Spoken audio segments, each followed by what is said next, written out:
I love this place, and I don't want it to be destroyed by pollution of air or sea or land. And the part of that reading which is speaking to me right now is that bit about someone doing something about it if they should know the hour when the thief is going to come.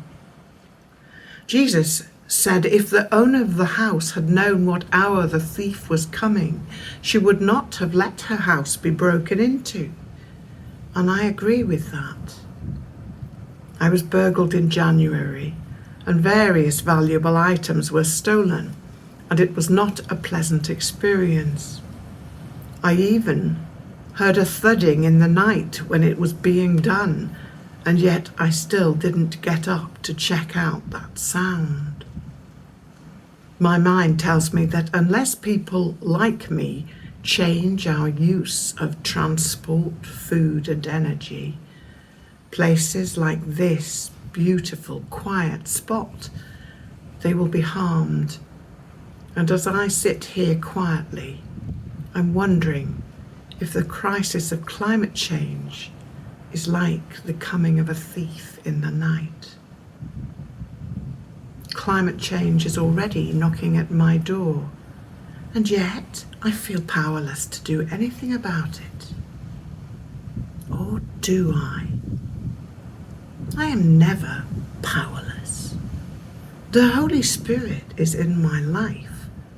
All I need to do is wait upon God for the empowering that God brings into my life when I ask for it. It's not God's will for us to destroy the world that we have been given. Together we can change it. I don't need to wait until everyone around me is doing more to protect the planet before I do what I can now. Lord, grant me that grace.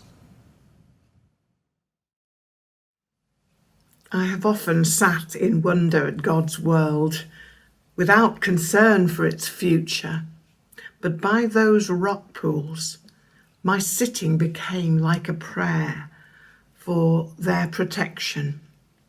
Okay, I was a latecomer to the realization that the Christian religion does not yet say enough about protecting creation.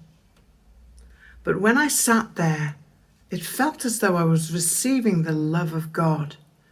It's always done so.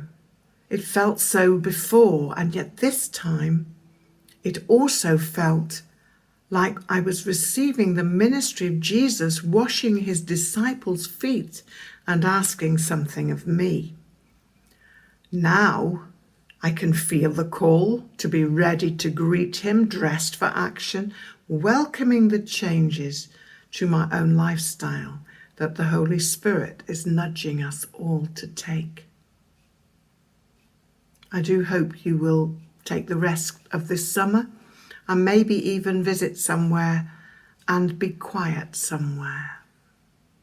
I hope you can find some time to sit and be still and rest. Maybe it's in your garden, maybe somewhere new, but somewhere quiet and beautiful.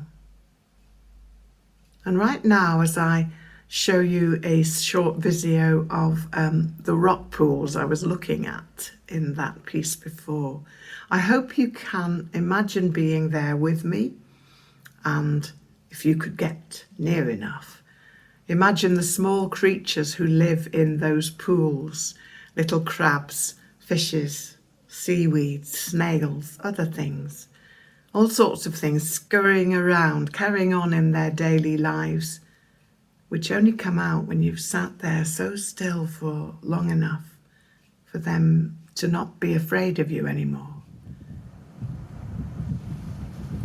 Blessed are we when our world is healthy, when our treasure is in heaven and is indestructible.